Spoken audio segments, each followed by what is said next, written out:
আজ দেশের ৭৭তম স্বাধীনতা দিবস। স্বাধীনতা সংগ্রামের ইতিহাসে চোখ রাখলেই যে সমস্ত বীর বিপ্লবীদের কথা শুরুতেই মাথায় আসে, তাদের মধ্যে অন্যতম ছিলেন বাংলা পাঞ্জাবের তরুণ তুর্কিরা। মনে পড়ে যায় মাস্টারদা সূর্য সেন থেকে শুরু করে ভগৎ সিং এর মতো ব্যক্তিত্বের কথা, যদিও আজ তারা সবাই হারিয়ে গিয়েছেন স্মৃতির অতলে। ৭৭তম দিবসে সেই ইতিহাসের পাতায় উল্টে দেখব আমরা।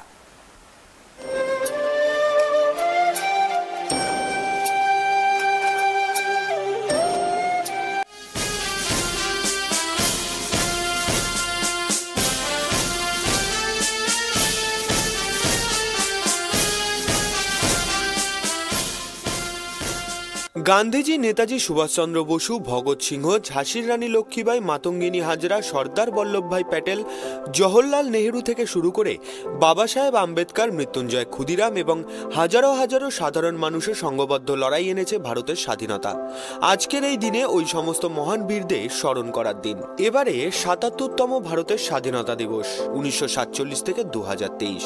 ১৯৪৭ সালের ১৫ই আগস্ট দিল্লির লালকেল্লায় ভারতের প্রথম প্রধানমন্ত্রী জওহরলাল নেহেরু ভারতের জাতীয় পতাকা উত্তোলন করেন। সেই থেকেই 15ই আগস্ট ভারতের স্বাধীনতা দিবস হিসেবে মানা হয় ও তেরঙ্গা পতাকা স্কুল, কলেজ, যে কোনো শিক্ষা প্রতিষ্ঠান, সরকারি দপ্তর, বেসরকারি প্রতিষ্ঠান এবং বাড়িতে বাড়িতে হাতে হাতে এই দিনে জাতীয় পতাকা দেখতে পাওয়া যায়। কিন্তু আমাদের এই পতাকার আসল অর্থ ও ব্যবহার জানতে হবে। এই পতাকা যেন আমাদের মনের, হৃদয়ের পতাকা হয়। ওপরে গেরুয়া রং, নিচে সবুজ, মাঝে সাদা এবং সবার মাঝে অশোক চক্র। এই নিয়েই আমাদের জাতীয় পতাকা। প্রত্যেকটি রঙের এক একটি অর্থ রয়েছে। ইতিহাসের পাতায় ১৯৪৬ সালে দ্বিতীয় বিশ্বযুদ্ধের সময়কালে ব্রিটিশ শাসনের অর্থব্যবস্থা ভেঙে পড়ে। অন্যদিকে আমাদের বীর নেতা সুভাষচন্দ্র বোস স্বাধীনতার জন্য লড়াই করে যাচ্ছে, সঙ্গে গোটা ভারতবর্ষের লক্ষ লক্ষ কোটি কোটি মানুষ। ব্রিটিশ সরকার বুঝতে পারে এবারে ভারতের ক্রমবর্ধমান রাজনৈতিক অস্থিরতাকে সামাল দেওয়ার ক্ষমতা বা অর্থবল ব্রিটিশ ভারতীয় সেনাবাহিনী হারিয়ে ফেলেছে। তারা ভারতে ব্রিটিশ শাসনের অবসান ঘটানোর সিদ্ধান্ত নেয়। ১৯৪৭ সালের শুরুর দিকে ব্রিটিশ সরকার ঘোষণা করে ১৯৪৮ সালের জুন মাসে ভারতীয়দের দেশে শাসনের ভার দেবে। কিন্তু এমন পরিস্থিতিতে দেশের বিভিন্ন প্রান্তে শুরু হয় ধর্মদাঙ্গা। ব্রিটিশ সরকার তা সামলাতে পারেনি। মাউন্টব্যাটেন ক্ষমতা হস্তান্তরের দিনটি ৭ মাস এগিয়ে আনেন। ১৯৪৭ সালের জুন মাসে জাতীয়তাবাদী নেতৃবৃন্দ ধর্মের ভিত্তিতে ভারত বিভাগের প্রস্তাব মেনে নেয়। পাকিস্তান ও ভারত দুটি স্বাধীন দেশে বিভক্ত হয়।